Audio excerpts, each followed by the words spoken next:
So, hi, welcome to Montreal IRL. I'm Montreal IRL. Today, I guess I'm starting off my channel on a kind of serious note. I want to talk about the Black and White Photo Challenge and specifically why I couldn't participate. So first of all, let me just briefly tell you what it is. I'm sure you heard of it if you have Facebook or Instagram. It's basically a challenge where women are posting black and white photos of themselves and tagging other women to do the same in support of women supporting women and uplifting and empowering the female community. There's also a deeper meaning that hopefully you've heard about by now, but if you haven't, I'll let you know that this is actually to raise awareness on the issue of femicide in Turkey. It's a reference to how every day in Turkey someone wakes up to a black and white picture of someone who was murdered, a woman who was murdered by a spouse, a boyfriend, someone, a man. And this is such a global issue. This is not like one of those All Lives Matter videos. Of course, Turkey needs attention right now, and you should definitely go to do some research. BBC has a great story on it. It definitely has gained attention to the atrocity that's happening in the country. Like, hundreds of women every year are murdered like this. But it also echoes the atrocities that are committed against women all around the world. So many women are survivors of interpersonal violence, domestic violence. Much of it is from people we know, family members, boyfriends, and it needs to stop. So I have been tagged in this challenge about 10 times, and every time I see a photo of my friend in black and white and knowing what it means in the context of why it was actually started, it just feels too surreal. It feels almost like a manifestation of what could have been, because I'm actually just coming out of a relationship that was physically and emotionally abusive, where I endured domestic violence. I'm a survivor. I found out much of my friends are too. And every day I'm finding out more and more women go through something like this. And of course, this violence doesn't just happen to women. However, there's an overwhelming amount that are women that suffer this violence and ultimately death. It's really devastating and definitely deserves research, the time to be educated about the subject. This challenge was just so surreal to me. When I was scrolling, I would see the pictures of my friends black and white and know what it's supposed to mean. It's supposed to be their obituary, basically, and I just couldn't make a post because my assailant and abuser made me feel like I was going to die.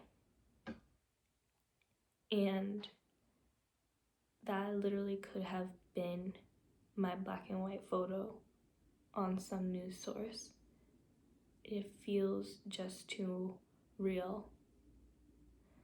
That's why I'm not gonna post any black and white photo, but I do still feel is my duty and assignment as a survivor, as someone with a platform, to continue to grow and build a platform like this to empower and educate people who are going through similar situations, to show that there is a community out there for people stuck in these situations, for people who are coming out of these situations and beginning healing. That's what I want this platform to be: educational, healing, positive, and spreading awareness to those who may have never experienced something like this before.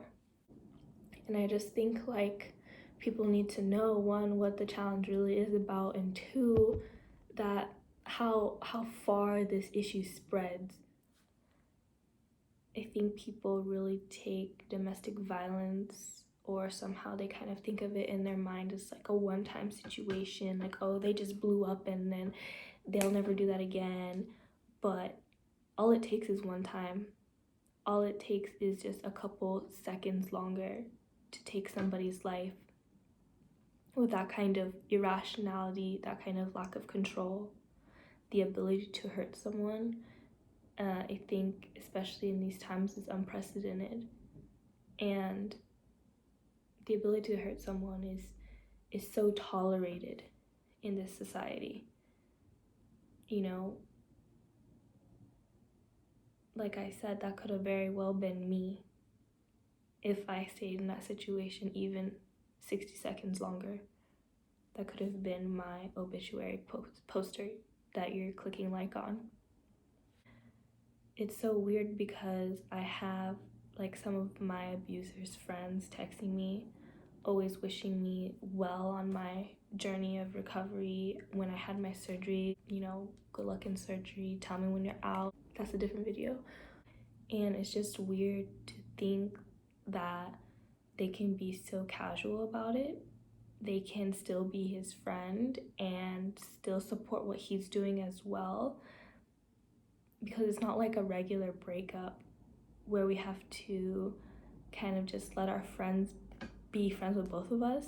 It's like, this man put me in the hospital and no one has said anything to him.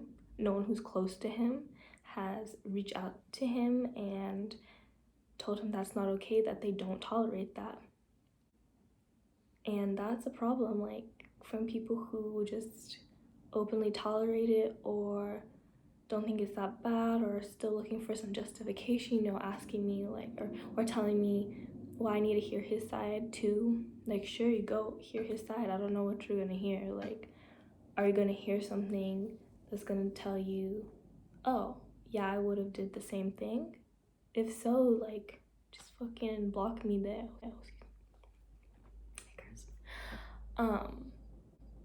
Like, you know, someone asked me, or no, they told me, not ask me, they said like, I'm gonna ask him instead. I said, okay, but just block me anyways. Like, go ask him, block me, because if you think there's something in that story that is gonna tell you that I deserve to be in the hospital, then I don't want you in my life, because that's dangerous. This kind of tolerance is dangerous and is one of the reasons that we even have this black and white challenge. We're responsible for ourselves, always and foremost. And I'm not saying like these people are responsible for his actions, but I'm saying like they know everything that has happened and yet they still minimize it. They minimize it and they seek justification for it.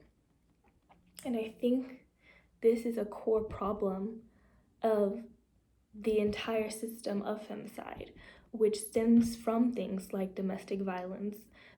The step before femicide is abuse. Does that make sense? Like, we don't take it as seriously because the person's not dead yet. We only want to throw up in arms when we get that black and white photo, when the person has already suffered, when the person is gone and we cannot help them anymore.